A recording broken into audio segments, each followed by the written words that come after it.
शिवछत्रपतींनी 28 November 1659 या दिवशी पन्हाळगड पहिल्यांदा जिंकून घेतला।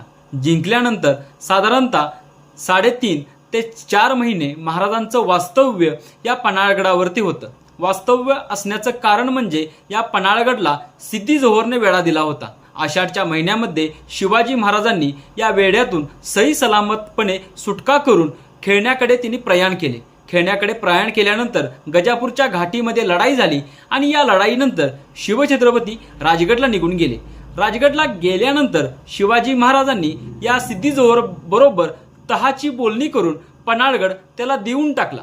त्यानंतर शिवाजी महाराजांचा आणि पन्हाळगडचा जो काही संबंध येतो तो संबंध म्हणजे 1665 मध्ये, कारण 1665 मध्ये शिवछत्रपती आणि मोगलांच्या मध्ये जो काही पुरंदरचा तह घडून आला त्या तहाद्वारे शिवाजी महाराजांना मोगलांकडून लढावे लागले।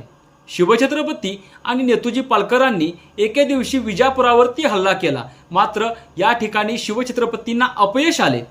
पुढे शिवछत्रपती आणि नेतूजी पालकरांनी मिळून पन्हाळगडला सुद्धा हल्ला मारला, मात्र या ठिकाणी शिवछत्रपती पन्हाळगडाच्या पायथ्याशी ज्या ठिकाणी लढा देऊ लागले त्या ठिकाणी नेतूजी पालकर वेळेवरती पोहोचले नाहीत आणि अशा वेळी नेतूजी पालकर जेव्हा पोहोचले त्यावेळी शिवछत्रपतींनी त्यांना बोल लगावले, काय म्हणून तुम्ही वेळेवर पावला नाहीत। त्यामुळे मराठ्यांचा 1000 मावळा धारातीर्थी पडला आणि यानंतर नेतूजी पालकर हे दुःखी झाले आणि ते आदिलशहाला जाऊन मिळाले। हा दुसरा प्रसंग शिवछत्रपतींचा आणि पन्हाळगडचा म्हणावे लागेल।